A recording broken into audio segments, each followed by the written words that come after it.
Hey, what's up guys, and welcome back to another True Scary Stories video, and this one is also another subscriber submitted stories video. I have been loving your guys' stories so much. You guys have some phenomenal stories, and it's just super cool that they all came from you, viewers of the channel. And if you want your story read in a future video, send it to this email here. I basically read through all of them, so if you send it, I'll probably read through it at some point, and most of them will probably end up in a video, so that's pretty cool. And so yeah, send in your story if you think you have a scary story worth mentioning, and it's true, because all these stories are true in this video, and that also makes them a lot more scary in my opinion. True scary stories are really, really scary, really entertaining, and I hope you enjoy this video a lot. And before we get into it, please like the video and subscribe to the channel. It's the channel's goal to be at 500,000 subscribers, so please subscribe. I appreciate you all. Without further ado, let's get into some creepy, true, scary stories. Why I no longer go fishing at Klickitat Lake. Hi Snook, call me Cass. Big fan of your videos, been listening for quite a while. Always appreciate listening to them while I'm at work in the background, as I work alone, and it helps to make the hours go by. Please pardon any grammatical errors as I'm using voice to text on my break taking the dog for a walk. I'll edit what I can before I send, but I may miss something. No worries. Thank you so much for your story, Cass. And she says, this is true, and why I don't go fishing alone behind Mary's Peak in Oregon anymore. You see, I do a lot of motorcycle fishing.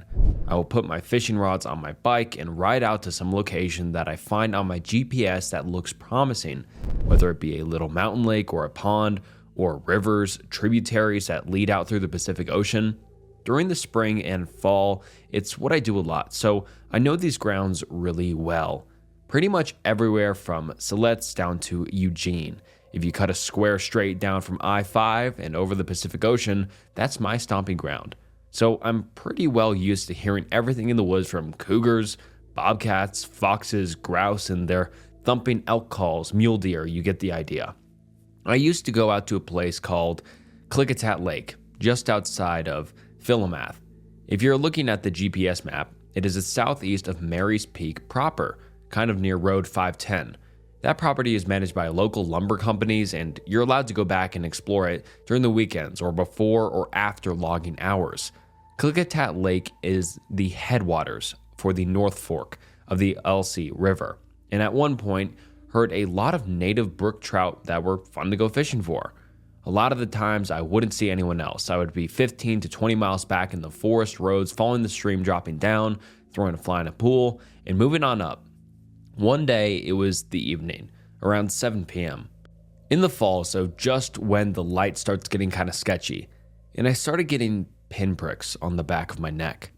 The kind of feeling like you are being watched, and not in a disciplined child that you were doing something wrong sort of way, as in the primordial fight or flight, lizard brain sort of danger feeling. I stopped flinging my spinner I was using and looked around, because there are cougars in this area and I was near water and it was warm. Maybe a cat was watching me. I didn't see anything, and I understand that if a big cat didn't want you to see them, you wouldn't see them. But the noise that happened next wasn't that of a bear, a deer, or a mountain lion. It was a low rumble that happened across the ravine to my right, about 100 yards is what I could only estimate. This rumble rose a pitch, almost a guttural sound, kind of like the jets taking off at PDX, until it went into a scream. A tree, I'm assuming, fell, or a very large branch came crashing down, and at that point, I knew it was time to get the fuck out. I clambered up the bank the best I could with my motorcycle boots to the bike, threw my rods in, the holster, my jacket on, didn't even zip it up, and headed out towards Highway 34. After 5 miles of backtracking till I got to the main clear cut that overlooks everything, I stopped the bike and was able to put the rest of my gear on and keep going. This wasn't my first experience. 2 weeks later, I was out in the same area, coming in from the Harlan side of that range. Locals, if you know, you know. And I was looking to fish the little lake proper this time, but unfortunately, when I got up there, the water was too low and reeds have taken over along with the mud that goes out past the stumps in the water. You see, this lake is more of a marshland during the summer, and it shrinks down to a small pond, but during the fall and the spring, the rains in Oregon make it an actual little lake that you can fish, or if you manage to bring a little inflatable kayak up to, you can go out and paddle around, even though it is highly advised because naturally there's no cell service, and all you use up there are GPS or Garmin inReach for communication. So, since I wasn't able to fish, I decided to ride my motorcycle around a little bit because I'm on the bike. I'm still geared up. If I need to get out, I can with my logic. So I started looking at waypoints on my GPS where I can go on these fire roads, and I haven't looked at it yet. And there was a sector that I hadn't gone to, so I made my way out in that area. The farther in the road I went, the higher in elevation I got, and the roads start to becoming more overgrown.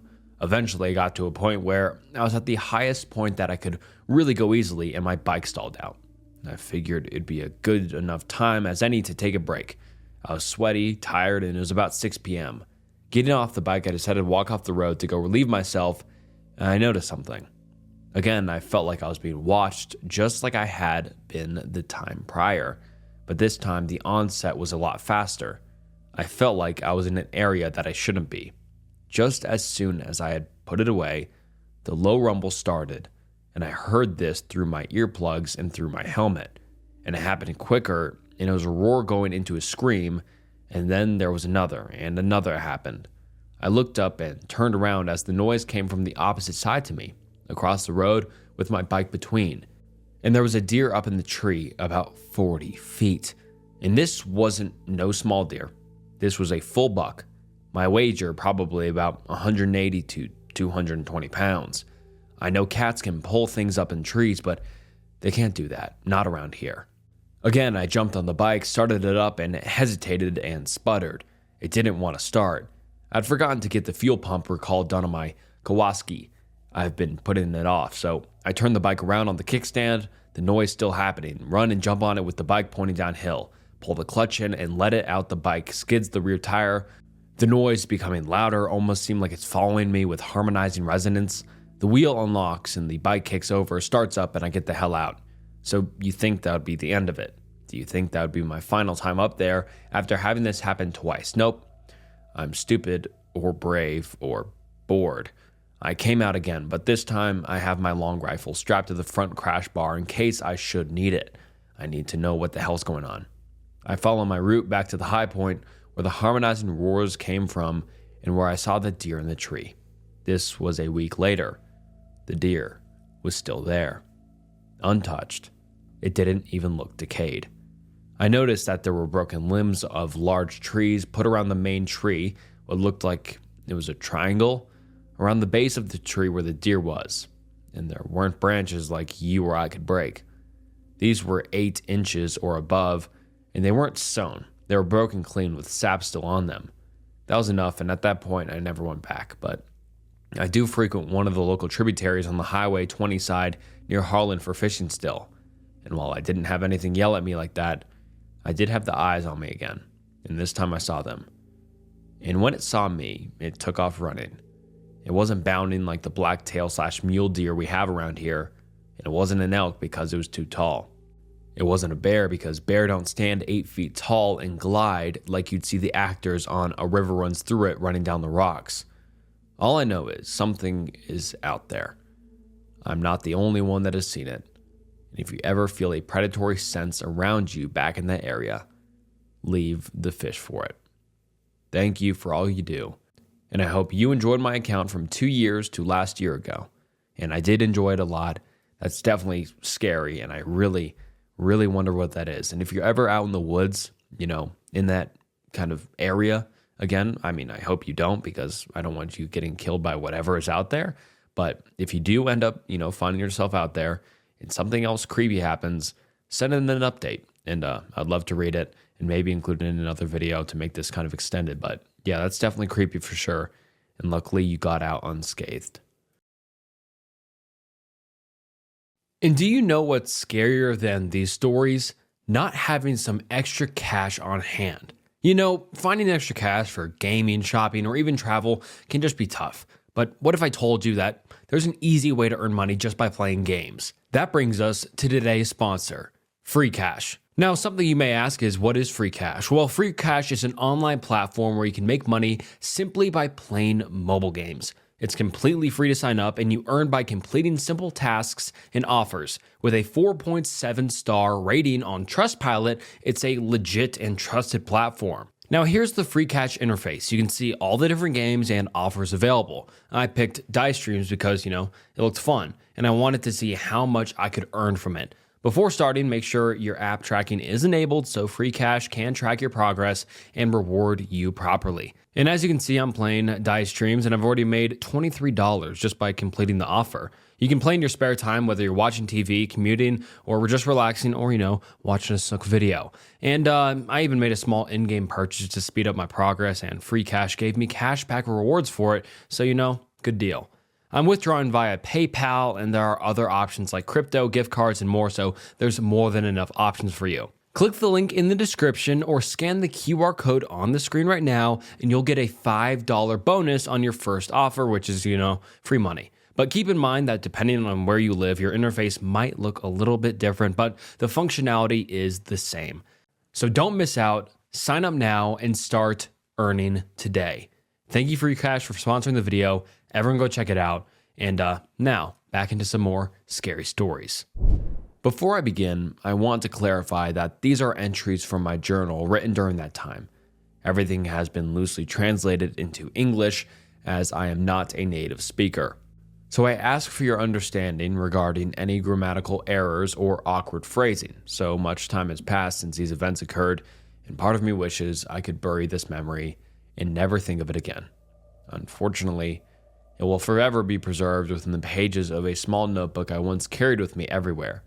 For some background, Micah, who was my best friend at the time, and I had known each other for as long as I could remember. We attended the same kindergarten, graduated from the same elementary school, though we eventually parted ways for high school. I chose to attend a medical high school, seeking practice experience and driven by my desire to help others, while Micah enrolled in an art school to pursue his passion for creation. Despite our different paths, we both lived in a village far from our schools, which meant we shared a dormitory complex during high school. We were incredibly close to the point where our attachment became somewhat unhealthy. We couldn't go a day without each other, yet over time we managed to overcome this to an extent. Our parents were also close friends and had no objection to us spending time together every day. Though our dormitories were in separate buildings, boys and girls had to be separated. Our two complexes were only divided by a small street. After a long day of classes, which either ran from 8 a.m. to 2 p.m. or from 2 p.m. to 8 p.m., we would either meet for lunch or spend our free time in the shared library. There we would study before quietly chatting. While we both had other friends, we always gravitated back toward each other. You might assume our grades would suffer, but both Micah and I were exceptional students, consistently graduating with top marks. Micah's parents assumed he would apply to an art university given his deep passion for it, while my parents expected me to continue down the path of medicine, enrolling in a medical university to eventually become a doctor. However, much to everyone's surprise, we both ended up enrolling at the same university, one I'll refrain from naming in case anyone might recognize us. At 19 years old, I'm a few months older than him, we found ourselves pursuing the same major and once again became inseparable. Given that our university was also quite far from home, we both decided to apply for dormitory housing once again, though this time things didn't go as smoothly. I'm not sure how dormitory systems work in other countries, but here acceptance is determined by factors such as GPA and parents' salaries. University dorms are much stricter than those in high school, especially since they are also house international students. When the results came back, I was accepted, but Micah wasn't. He was understandably devastated, as this meant he would either have to travel about 3.5 hours each day or find a place to rent.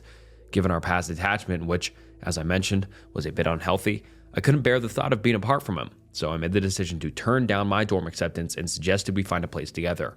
Our class schedules were flexible. We typically had 2, sometimes 3 classes a day, so we also decided to take on one part-time job to help cover our expenses, not wanting to burden our parents with the bills. After explaining the situation, our parents were supportive, understanding that this step toward independence was a positive one for both of us. Of course, we were more than happy with their approval.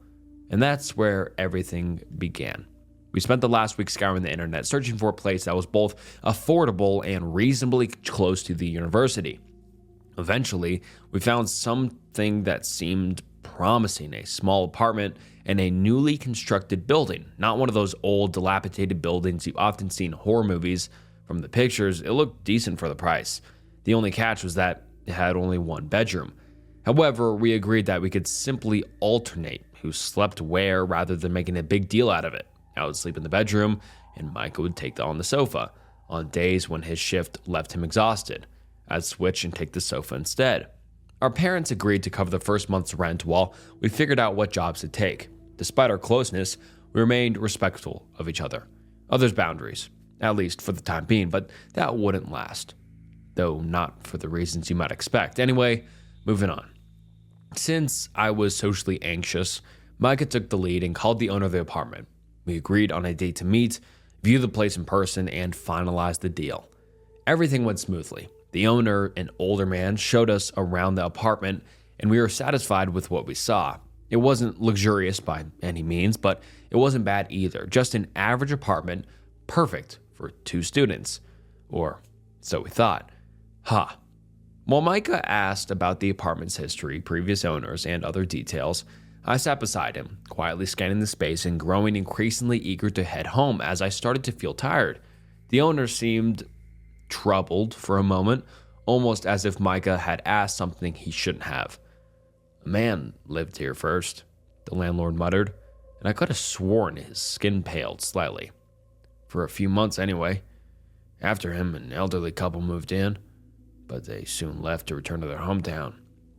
At the time, it all seemed perfectly reasonable to us, and we accepted it without question, but oh, how wrong we were. We moved in not long after that. Our parents helped us unpack and settle in, and we shared our last dinner together before they headed back to our home village.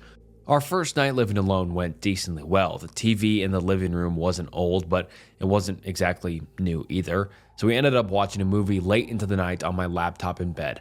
Afterward, we chatted for a bit before Micah moved to a living room and settled onto the sofa for the rest of the night. 2 weeks passed, and I won't bother you with the details, but we both got jobs. I took a job at a small cafe just a few blocks from our apartment, while Micah landed an unofficial part-time job at the university library. Not to brag, but our salaries were, of course, different, his being a bit lower, but still enough to cover rent and food with a little help from his parents, naturally. For a while, everything was going smoothly. It was quiet. Too quiet, until the night it all began. I had just finished my second shift at the cafe and couldn't wait to get home. It was around 10 p.m. when I unlocked the door. As I stepped inside, I greeted Micah, took off my jacket, and headed toward the bedroom. He followed me and leaned against the doorframe as I unpacked my bag. "How was work today?" he asked, tilting his head as he chewed on some salt sticks. "It was okay," I replied. "Better than yesterday for sure. It was less busy, but..." Before I could finish, Micah placed his forefinger to his lips, signaling me to stop. "Wait," he said, his expression shifting. "Someone's knocking on the door." I furrowed my brows, straining to hear, but there was nothing. I gave him a puzzled look, but he just shrugged it off. "I'll go check," he muttered, disappearing down the small hallway. I didn't think much of it, and I continued unpacking. I changed into my bathrobe and headed down the hallway to take a much-needed shower, but I met Micah halfway. "Who was it?" I asked, now curious. "Oh, just a girl from the apartment across from ours," Micah replied. "She said her mom was making cookies for her after ballet practice, but they didn't have all the ingredients. I hope you don't mind, but I borrowed 2 cups of flour and some sugar from her." I paused, a little confused. "Baking at 10 p.m.? That seemed odd, especially since they must have known earlier in the day what ingredients they were missing. Why wait until now to borrow them?" I quickly shook off the thought. Maybe they didn't have the money? Who was I to judge? "I didn't know we had neighbors," I said. "It's always been quiet over there." "Yeah, me neither." We both shrugged it off and went back to our own businesses. Not long after, the little girl pretty much became our unofficial constant visitor, or more accurately, she became Micah's visitor. Now that I think about it, I never once saw her, or her mom for that matter. One day I brought home a pack of muffins. Our manager had recently gotten married, and as a small gesture of appreciation, he gave each of us a pack. Neither Micah nor I had much of a sweet tooth, so I left 2 muffins in the fridge for us and decided to give the rest to our neighbors. The girl seemed to love sweets, or so Micah had told me. He'd often meet her either at the entrance of the building or out front, since when she wasn't at school, she spent her time at the park nearby, playing with other kids. He'd always give her candy or chocolate bars if he had any on him. Micah had a soft spot for kids, and it was really something I admired about him. I knocked on the door and waited patiently, but no one answered. Knock. Knock. Knock. Still nothing. Maybe they weren't home, I thought, though an eerie feeling began to creep over me. Something felt off. Micah was at work, and it was around 1 p.m. Perhaps the girl was still at school and her mom at work. I decided to give up for the moment and headed back to the apartment. I just delivered the muffins later. Eventually, I forgot about them and spent the afternoon freshening up and studying until Micah returned, and we went out for dinner. Days passed without any incident until one night. It was around 2 a.m. when I was jolted awake by a loud scream from the living room. Rubbing my eyes, I scrambled out of bed and rushed to check on Micah. What I saw in that moment is something I will never forget. Micah was sitting on the sofa, hugging himself and rocking back and forth. I knelt beside him, my heart racing, and then I saw his face. He was pale, too pale. His eyes looked shallow. His gaze was so empty, it seemed as if he wasn't even present. Cold sweat clung to his forehead, and his bottom lip trembled. "Hey, talk to me," I whispered, gently rubbing the sides of his arms. "What happened?" No answer. He turned his gaze towards me, but his head remained still. Panic began to rise within me. I had never seen him like this before, and I didn't know what to do. Swallowing the lump in my throat, I stood up. Just as I was about to head to the kitchen to get him a glass of water, I was startled when he suddenly grabbed my wrist. His grip was strong, unnerving. I turned back to face him. "Please." His voice was raspy, barely audible. "Don't leave me. She will hurt me." His words sent a chill through me. I immediately scanned the room, my heart pounding. Had someone broken in? My blood ran cold, but there was no one there. I managed to break free from his grip, rubbing his knuckles reassuringly as I spoke. "I'm not going to leave you. There's nobody here. You just had a nightmare," I said, trying to sound calm. It was all I could manage because, honestly, I was terrified too. He gave me a small nod, and I slowly pulled away from his hold. Trying to steady myself, I gathered all the courage I could and made my way down the hallway to check the front door. Paranoia crept up my spine. What if someone was here and Micah wasn't just freaking out? But I couldn't turn back now. I reached the door, grabbed the handle, and pushed it down. My blood turned to ice. It was unlocked. I opened it slowly, straining to hear even the faintest sound. Nothing. The building's hallway was silent. I rushed back inside, slammed the door shut, and locked it, then secured the deadbolt for good measure. I thought about calling the police, but what would I even say? That my roommate woke up screaming and the door was mysteriously unlocked? Maybe one of us had just forgotten. It was probably nothing. Still, the adrenaline kept me moving.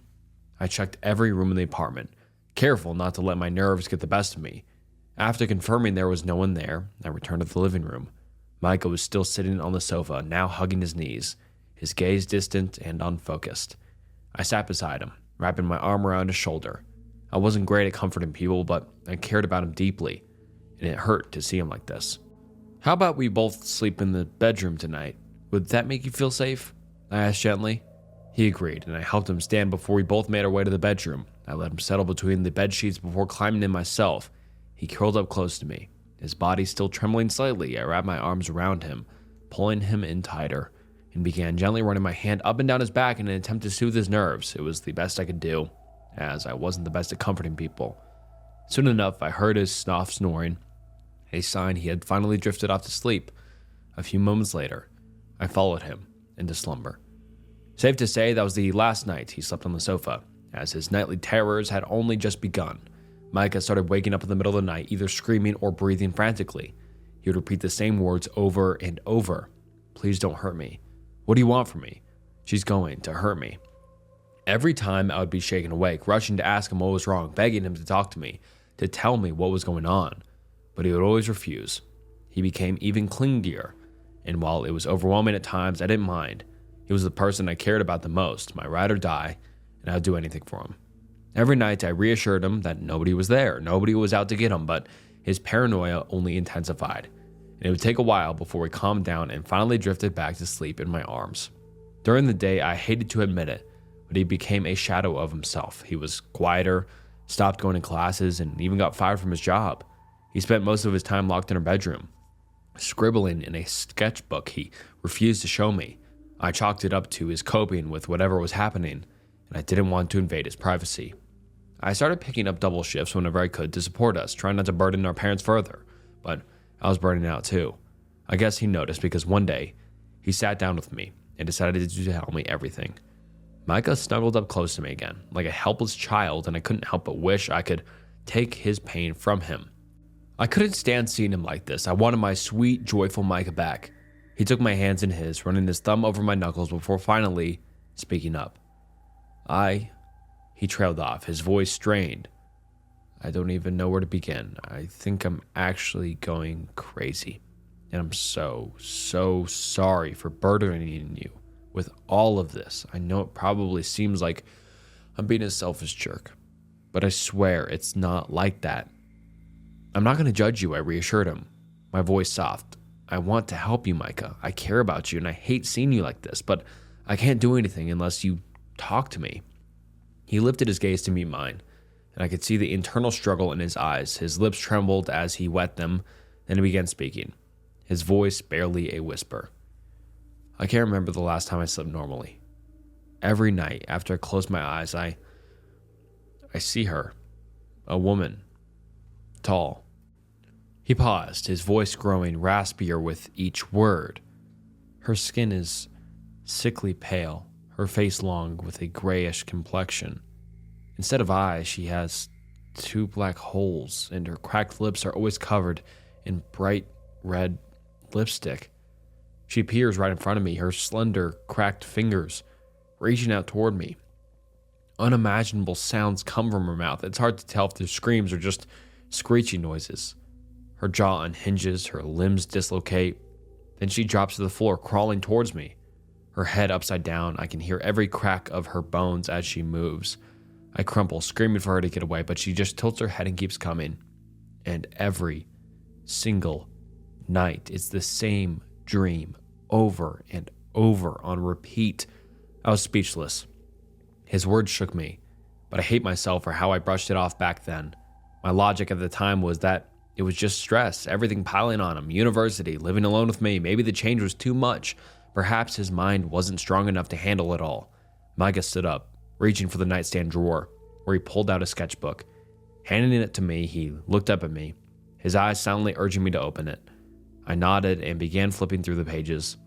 What I saw made my stomach twist in knots. I could hardly describe it. The drawings were of something wrong. As I mentioned before, Micah was passionate about art, but in that moment, I despised how easily he could bring such horrors to life on paper. There, sketched in fine detail, was the tall, thin woman he described, dressed in a ragged white dress, her lips painted in a dark, bright red. Her hair was long and white, cascading down to her waist. The rest of the drawings were of her, but in different, twisted poses. Poses so grotesque and contorted that I couldn't bear to look any longer. Dark red splotches, most likely meant to represent blood, stained the edges of each image. I swallowed hard, the lump in my throat nearly choking me. Before I closed the sketchbook and handed it back to him, he took it gently, and silence hung heavily between us. It was Micah who broke the stillness first. His voice was so fragile, I don't think I had ever heard him speak like that before. "Do you?" he began, then hesitated, as if choosing his next words carefully. "Please, don't shut me up, please." I don't know what to think. It was like his entire demeanor had shifted, taking a complete 180. But one thing was certain. I was committed to being there for him through all of this, that I knew for sure. I looked up at him, my heart heavy, and opened my arms. Without hesitation, he crawled into my embrace, wrapping his arms around me just as tightly. "I'm not going to shut you out, okay?" "Never," I reassured him, but honestly, I was trying to comfort both of us. I was terrified by everything that was happening. "Whatever this is, I promise we'll face it together." He lifted his head to meet my gaze, and in that moment we shared a kiss, our first kiss. I still can't believe it happened like that. I guess you could say that's when we started kind of dating, if I could even call it that, but at the time we were exclusively with each other. Anyway, moving on. After our heart-to-heart, I did something I still regret. It felt like I was betraying his trust, even though, in hindsight, it turned out to be a necessary decision. I reached out to a university colleague for advice. She was someone who'd been to therapy for trauma healing and other reasons. She gave me her therapist contact, and I called to schedule an appointment. I didn't want to rush Micah into it. I didn't want him to feel like I thought there was something wrong with him, especially since therapy is a bit of a taboo in our country. Before heading to my appointment, I went to our bedroom, pulled a sketchbook from the drawer, and snapped a few quick pictures of his drawings. I thought they might come in handy.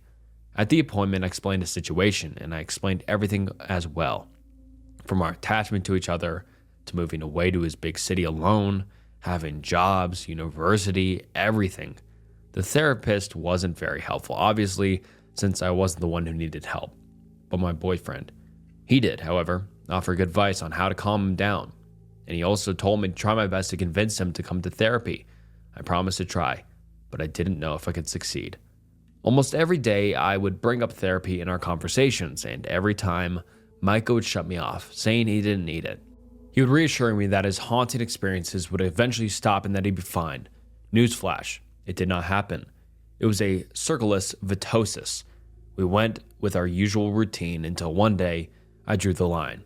It was early in the afternoon. I came back from uni because I had morning classes and wanted to spend the remaining time around Micah until I had to leave for my second shift at the cafe. We were chilling in the living room. He was at the dining table doing uni work, and I was on the sofa, doom scrolling social media. Suddenly, Micah stood up and looked towards the direction of our hallway. I tilted my head at him. "What's up?" I asked. "Someone's at the door. I'll go get it," he replied, standing up and descending into the hall. I furrowed my brows. Had someone rung the bell? Knocked? How hadn't I heard it? I shrugged it off before I could hear Micah speak up. "Baking again?" Heard him faintly from where I was sitting. "This time you've got to share them with me. I would love to try." He giggled. "Oh, the kid. I completely forgot about her." I got up from the sofa, hurrying to the front door. I was delighted to finally meet her after all this time, but as I reached the hall, I froze and my blood ran cold. There, by the door, stood only Micah and no one else. Who?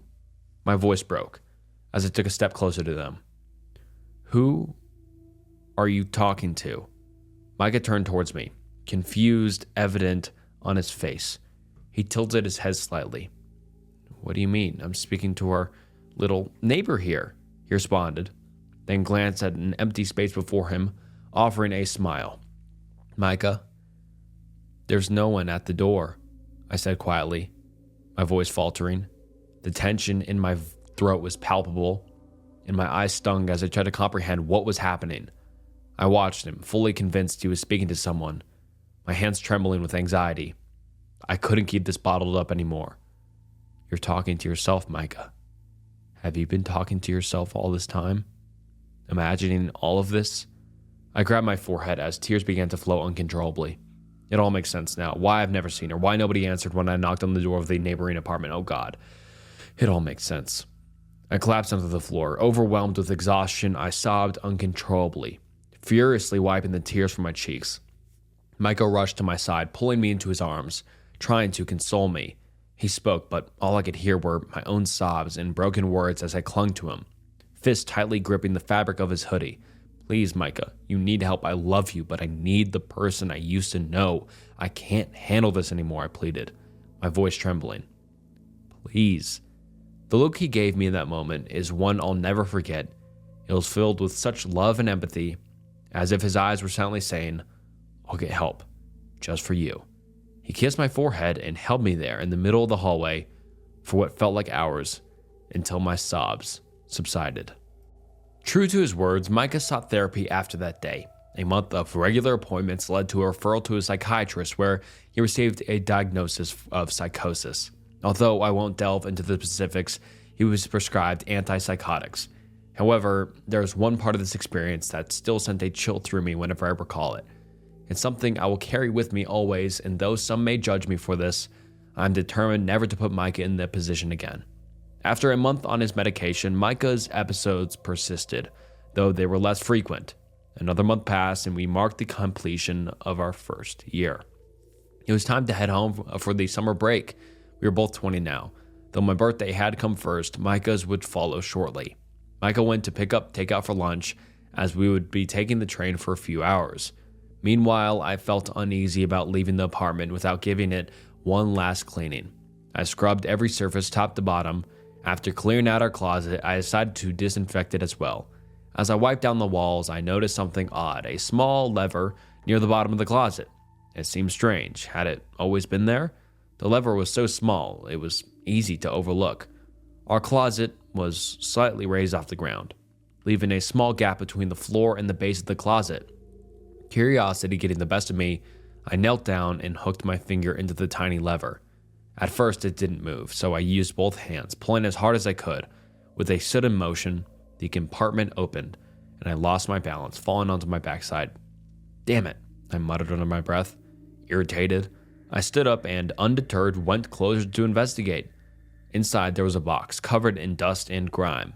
For a moment, I considered leaving it alone, but with a scoff, I reluctantly pulled it out and opened it. As I lifted the lid, a cloud of dust swirled up around me, as if I had disturbed something ancient. I had no idea that the contents of that box would alter my perception forever. At the time, I was oblivious. Rummaging through the box, I found various oddities, trinkets, a necklace, some aged, nearly rotten letters, an empty perfume bottle, and withered flower petals, likely roses. Then I came across a small photo album. A sense of unease washed over me as I pulled it out, and I began flipping through the pages. Did this belong to the previous owners, I wondered? The elderly couple, perhaps? At first, nothing seemed out of the ordinary. The photos looked old, almost from the 90s. Pictures of playgrounds, restaurants, and familiar scenes. But then, I turned to the next page. That's when I saw it. The photo. The one image I can never unsee. I pulled the photo out, scrutinizing every single detail. It was a family photo, taken in front of what appeared to be a kindergarten. A man stood in front, wearing a wide smile. Beside him was a woman in a white sundress, her blonde hair cascading down and bright red lipstick on her lips. A chill ran through me. Next to her, I assumed was their daughter, a little blonde daughter holding a small transparent lunchbox filled with cookies. Tremors began to shake in my hands as I flipped the photo over. Kaminsky, 2002, it read. Last name changed for privacy. "You've got to be kidding me," I muttered.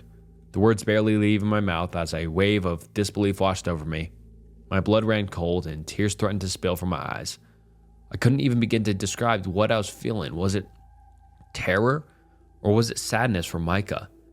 I couldn't tell. In a panic, I reached for my phone and opened my photo gallery. I recalled that I had taken pictures of Micah's sketches back then.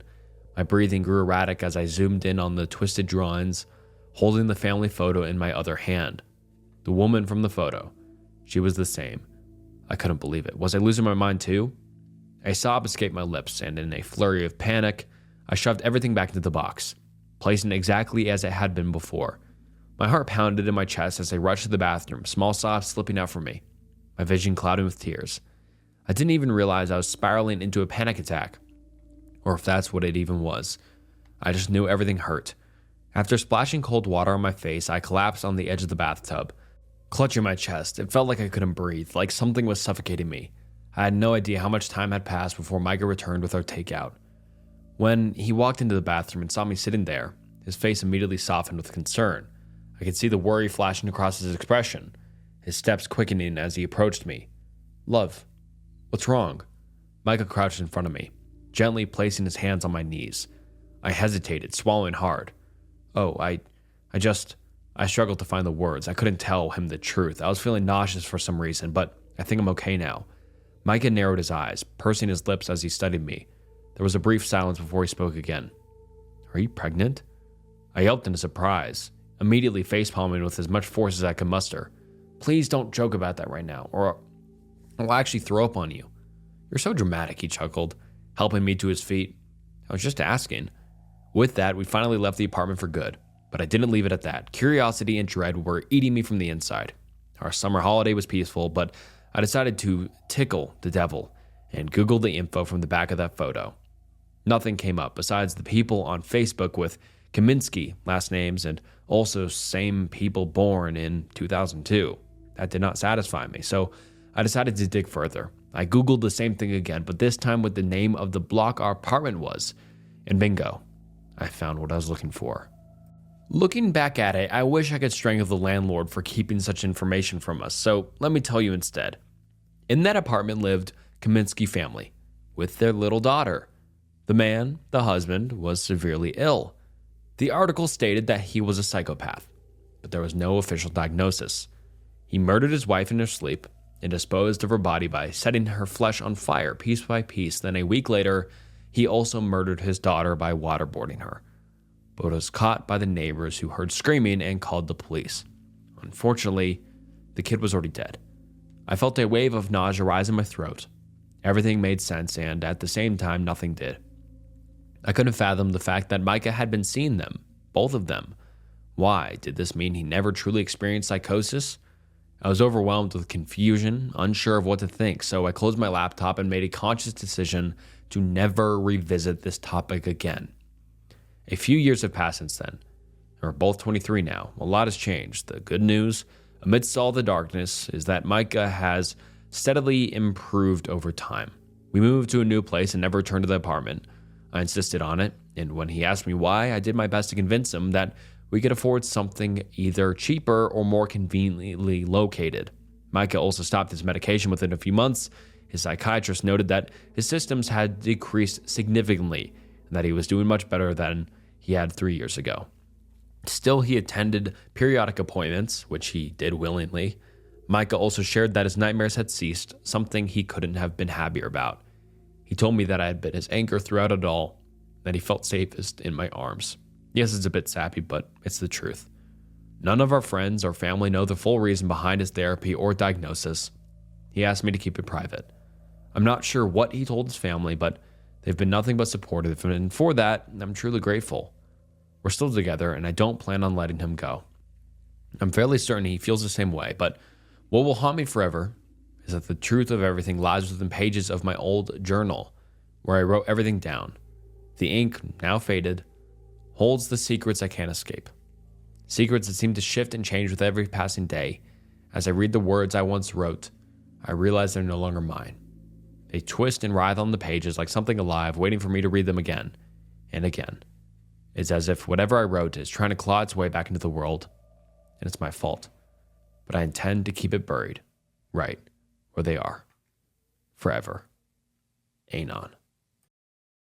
And thank you so much for that story, Anonymous, or Anon. That was a great story, a long story for sure, and just interesting. And the journal, I really am curious what's inside of that. But luckily, you guys are doing better.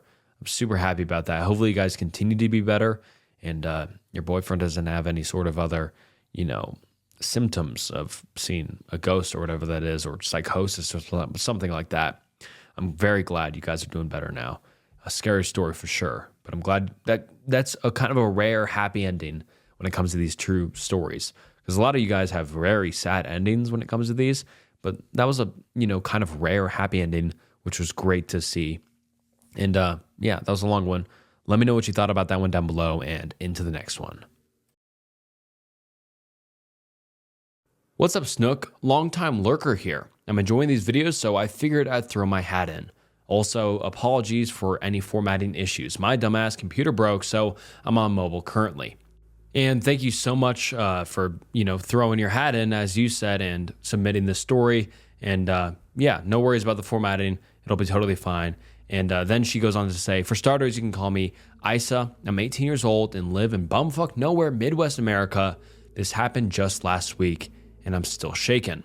I embarrassingly don't have my license yet, but I do have my permit, so sometimes I'll drive from my house to the gas station that's literally across the street.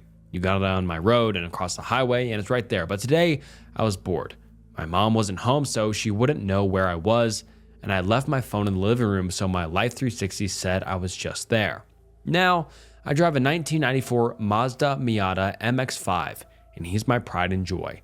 Before I had left for the gas station, I had put the soft top down because it was the first warm front we had all year, and I was eager to drive with the top down. At the gas station, I got my usual Dr. Pepper and a monster-sized Slim Jim and decided to buy a lottery ticket. Kids, don't buy 18 lotto tickets on your 18th birthday. You will never stop buying more. As I was leaving and walking to my car, I noticed a newer Miata parked next to me. top down and all, except theirs was red as opposed to mine being blue. I had never had another Miata parked by me, so I was super excited and was just standing there looking at them happily. As I was standing there, fangirling over these literal cars, a girl around my age walked out and over to me. "This your car?" she asked, gesturing to mine. I turned to her and nodded, asking her the same. She too just nodded at me and asked a few questions about my car, as she preferred my model over her own. She told me her name was Lily, which I had assumed based on the custom license plate she had on the front of her car that said Lily, decorated up with rhinestones. She said she was in town to visit her sister and toured the college here. Yes, I live in a college town. I hate it. I hate frat boys. Her sister currently attended there and she was starting there this upcoming school year, but they were from the state over and she was a bit lost finding her way there. I'm native to this town and have unfortunately been stuck here all my life, so I helped her figure out how to get there because from here to campus was a good 30-minute drive, and to an out-of-townie, it might be difficult. She told me she didn't like back road driving, so I helped her set up her Google Maps to follow the highway as long as she could. She thanked me and we chatted for a bit longer before I wished her the best and we parted ways. I figured I'd never see her again, but Christ, was I wrong. Anyway, we usually babysit my 4-month-old niece, Jane, throughout the week, but this day was my brother Evan's day off, so I was driving to his house to see him. He lives 10 minutes away and I missed my baby Jane, so I figured why the hell not. I spent a good 30 minutes with him before my mom was calling his phone. He answered and my mom immediately started freaking out, asking him to drive to our house because I wasn't answering my phone. I have multiple health conditions and even had heart surgery back in August, so my mom was fearing the worst. One of my conditions involves fainting, so that's always a concern for her when leaving me at home alone. Evan reassured her that I was with him, and to spare me from losing my car privileges, he told mom that he came over and followed behind me in his truck to his house. Evan's always been a G, and I covered my ass more times than I can count. My mom calmed down and asked to talk to me, so I talked to her for a moment before she asked if I could go check on my papa. My papa very recently had surgery to remove his lung cancer, and mom was going to check on him. But she was currently in the hospital with her best friend because she had a seizure at work. That's why my mom wasn't home originally, but she couldn't leave her there since all her best friends' kids were at work, and it was taking longer than she expected. I asked my mom if she wanted me to drive alone or if she wanted me to call one of my best friends who have their licenses as opposed to only a permit like me to pick me up and drive me there. Surprisingly, she told me to just go, so I did. Hell, I wasn't going to pass up driving more. I hate driving on the highway because my car tops out at 81 miles an hour and the entire thing shakes once I go faster than 75, so I took the back roads and got to Papa's around 15 minutes later. I won't bore you with the details of me hanging out with my papa, but I do have to throw something very important in. My mama passed away back in 2021 in that very house, and ever since then, me and my best friend had seen her in some way every single time we were there, whether that be her standing in the hallway, walking past doorways, or even watching us through the windows. Today was the exception though. I hadn't seen her at all, which gave me a very bad feeling. I left my house around noon, and by the time I had done everything, all the driving and spending time with my family, it was getting to be 4 p.m. As I left my papa's, I noticed a familiar gray haze in the sky, and I cussed Mother Nature for letting it rain on such a beautiful day. I quickly put my top back up in papa's driveway and reluctantly hit the highway back home. My back window was detaching from my soft top, so I couldn't get caught in the rain or my interior was fucked. I stupidly was driving at 80, my car shaking its way down the highway as I raced the rain. As I hit the exit, that leads to the middle of town, my radio turned to static. This was very normal as my antenna was broken and I was edging away from the limits of the specific classic radio station I was listening to. But what happened next was absolutely not normal. I heard my mama's voice in my ear. Slow down. I didn't question it. I downshifted as fast as I could and slowed to 55, 5 miles under the speed limit. I was just staring at the road as I gripped my wheel, damn near crying. I hadn't heard my mama's voice in years and had almost forgotten it, but that was unmistakably her. She had moved to America when she was a kid, but she was never able to shake her thick Spanish accent. She had a deeper voice and she was a smoker for years, so it was quite raspy. It was undeniably her that spoke to me. Just as I was about to shake my sadness, she spoke to me again. Slow. Whittle. They're up there. Whittle was the nickname that she had given to me, based around the fact that I loved the Hey Little Diddle nursery rhyme as a child, but wasn't able to say my L. So I was so shaken and absolutely terrified that I slowed to 40 on the fucking highway. I was sitting there wondering who were they, and that's when I saw it. About 5 cop cars, a fire truck, and 2 ambulances. Traffic was slowing to a stop, and I emerged the far left lane as I saw a semi-truck in front of the emergency vehicles. I figured a semi-driver had fallen asleep behind the wheel and hit the guardrail because that happens far more frequently than you'd think. As traffic crawled past, my nosy ass was looking to see what was up, and that's when I saw a scene that I will never forget. A little red car crammed brutally under the cab of the semi, the only thing left visible behind the headlights and a license plate, pink and sparkly, reading Lily. I stared on in horror until I couldn't see the wreck any longer. Merging back into the lane, I needed to get home as I sped back up, just staring at the road in shock. This girl I had met earlier in the day, so lively and excited to tour her future college, was most likely dead. And to top it off, my dead mama had warned me about it.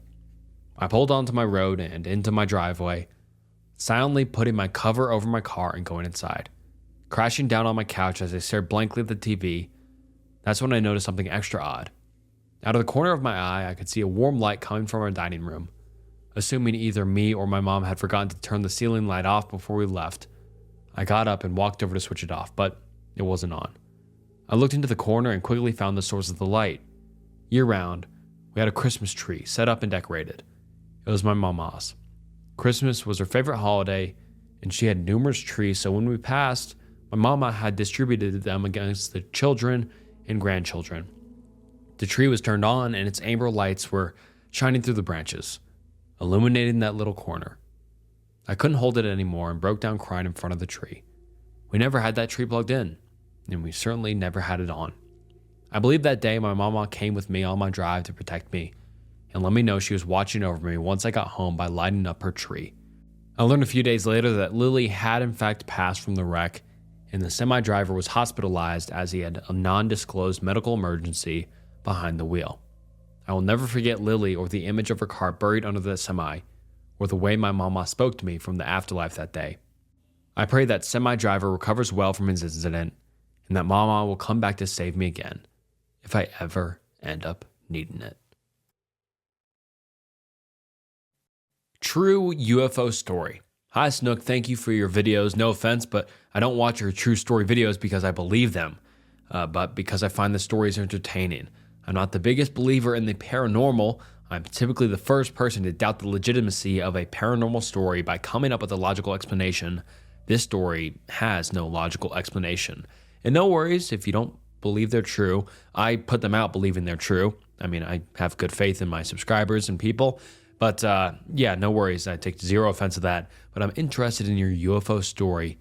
We haven't had a single UFO subscriber submitted story yet, so you're the first. So I'm really excited to get into this. And yeah, without further ado, let's get into your story. When I was in high school, my mother and I lived on the very far end of my city, in a neighborhood right by the mountains. We were so poor, I slept on a couch in her room. At about 3 a.m., I awoke with this feeling of being watched. I opened my eyes, scanned the room, looked down, and realized it was my dog.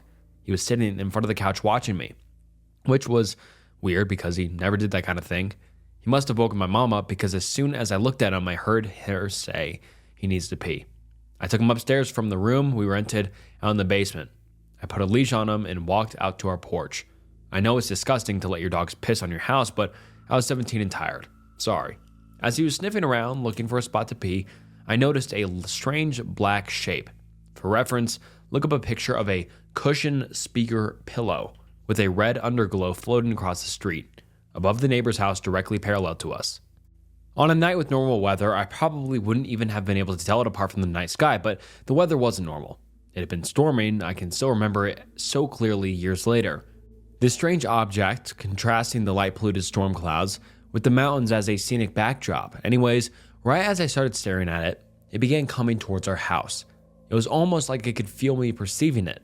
The way it moved towards me was weird. It didn't turn to change directions.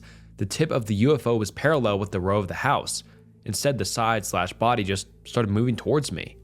Then the tip of the UFO readjusted shortly thereafter. It also didn't move like it was propelled by any kind of motor. It kind of just floated like a magic carpet.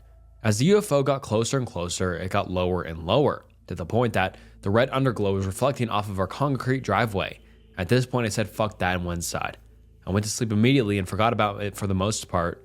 It wasn't until my mom picked me up from my dad's house that day that I processed what happened. Weird thing is, the next 2 nights I woke up from chills that felt like seizures. I've never done that before, and I've never done it since. Thanks, Cole. Hatman encounter. Hey Snooky Pookie, I'm so glad I found your channel, and I'm loving the 4chan series you've been doing. You can use my name, it's Shelby. And thanks for reading. Thank you for the compliment, and 4chan stories are up almost every week, so I hope you continue to enjoy them. I love making them. Those videos are interesting, but we're in this video, so let's get into your story. Onto the story. When I was little, basically from the moment I gained consciousness until the encounter, I'll get into that later, I would regularly see shadow people at my grandparents' house, but never my own. I saw the shadow people often, usually at least twice every time I visited. I feel like it is important to note that I was not seeing them out of the corner of my eye. I was looking at them in front of me, watching them walk across the hall at the top of the stairs, from the living room to the kitchen, etc., and they never looked at me or acknowledged anyone else. Of course, nobody believes me and told me I had an overactive imagination, which is very well could have been, but knowing that others' experiences, shadow people, makes me feel more inclined to believe what I was seeing was real. When I was 5 or 6, I can't recall exactly, but I know it was prior to my brother being born. I met the Hatman. I had no idea he was known online until a few years ago when I saw a video of someone describing their encounter with him that I said, oh my god, other people know exactly what I'm talking about. Though typically people experience him during sleep paralysis or in the times between awake and asleep, and I was very much awake. Anyway, I had not closed the bathroom door and was sat there doing my business when I saw movement from the corner of my eye. When I looked up, there he was, a long-nailed, shadowy hand wrapped across the doorframe to my parents' bedroom, which was sort of cattywampus from the bathroom, peeking his head out at me, looking at me. He of course had the typical look you see him described as, his sort of fedora hat, the glowing red eyes, the somehow solid yet shadowy aspect to him. When he saw I was looking at him, he grinned at me, the most uncanny, wide grin I've ever seen.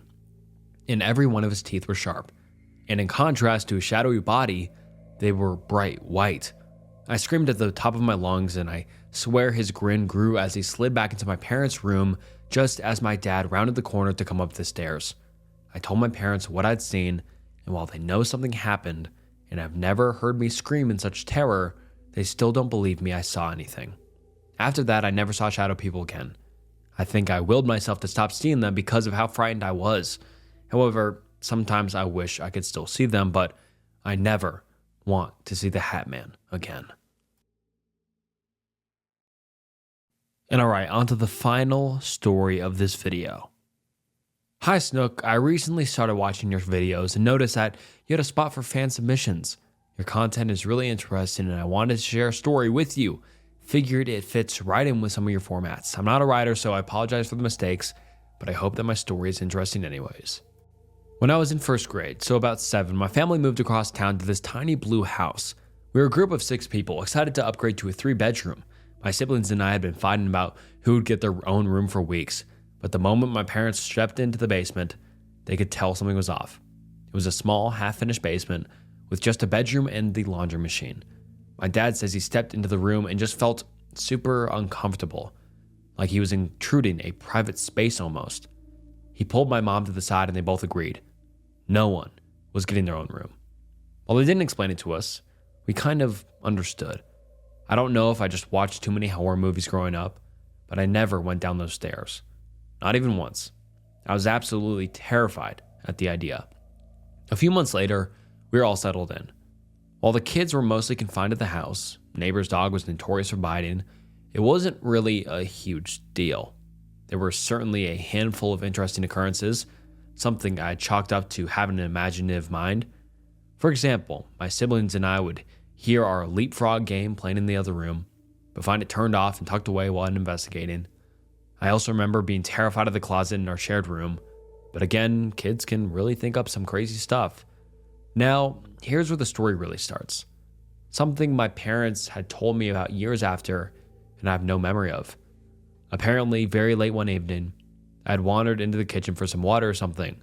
What's important about the kitchen is that the basement entrance was tucked into the corner on the far end, always closed tight, and just happened to be right next to my parents' room. I just hardly stepped into the kitchen when a loud, angry, middle-aged man's voice screamed, "Get out." Immediately, I turned tail and ran off. My parents bolted for the kitchen, terrified that someone had broken in. When they got there, not only was I back in the kids' room hiding, but it seemed as if nothing had happened. They searched the house, coming up empty-handed. It was literally as if they just imagined the whole thing. According to my mom, a man had K'd himself in the basement room years before he had moved in. No one seemed to end up living in the house for so long, and the landlord was desperate for tenants. I've never confirmed any of this. It's far too scary in my opinion, but I wouldn't be surprised. Friends who lived down the street would refuse to visit our home, and even a buddy whom I met in high school would go on to tell stories about the creepy vibes the whole area gave her. I hope you can understand why I wanted to send you this story. I've always been terrified of spirits, and always wonder if it's all because of my experiences in this house. I do not have another ghost story, but it's definitely not something going down the horror route. Maybe I'll throw it your way in the future. Anyways, thank you for your time. I can't wait for future uploads. Thank you so much for that final story. That was great and super scary, and I'm glad you're all right. And yeah, if you want to send in any other stories for future readings, definitely send it on over. I'll definitely read it, and it might be in a video. And that wraps up today's video. Some creepy, true, scary stories. I've really, really been loving these subscriber-submitted stories a lot. They're super fun. I love all your stories. I love seeing them all come in. And if you want your stories read, just look at the description or wherever I put the email or popped up on screen. But you guys are the best. Thank you so much for watching to the end. This video is about an hour long. Would you like to see videos that are this long in the future, a little bit shorter, a little bit longer? Comment down below what you'd like to see in the future. Thank you so much for watching to the very end. You guys are the best. Best fan base ever. And yeah, without further ado, that wraps up today's video. This was Snook, and I'll see you next time. Bye.